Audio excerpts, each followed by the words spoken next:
Good day. This is Michael Swain, Executive Director of 4SA, speaking about the hate speech bill and specifically how the version of the bill currently in front of Parliament fails to protect religious speech adequately. This is crucially important because the version of the bill before Parliament makes it literally easier for you to be found guilty of the crime of hate speech and go to jail than to be ordered to apologise or pay a fine under PAPUDA, also known as the Equality Act, which is a civil issue. The version of the bill that was opened last year by Parliament for comment includes a religious exemption clause to the crime of hate speech. However, it should be noted that this clause was not in the original version of the bill when it was first introduced in 2015, and it was only inserted after a significant level of protest by the religious community.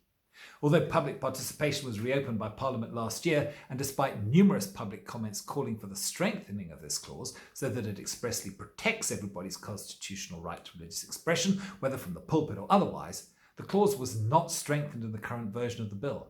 This is particularly problematic because the Department of Justice has previously told Parliament that this religious exemption clause, as it is now written, will only apply to sermons made at religious gatherings and not if exactly the same message was made by an individual in another setting or even posted on social media.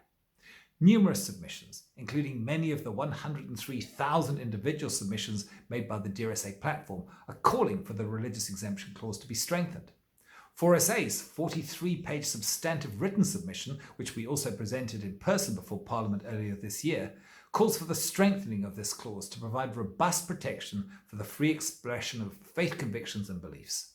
Only strengthening this clause will prevent any possibility of people being sent to jail for religious speech, especially in light of the bill's wide definitions of harm and victim.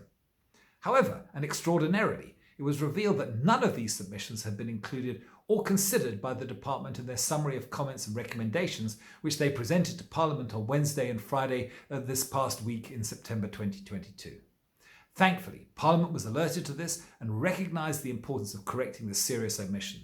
It has asked the department to make sure that it corrects this and includes these submissions in a revised summary so that Parliament can properly consider all the inputs made by the public. The bill is currently before Parliament, however, it is not open for public comments at this time. 4SA will continue to monitor the process and keep you up to date as it develops.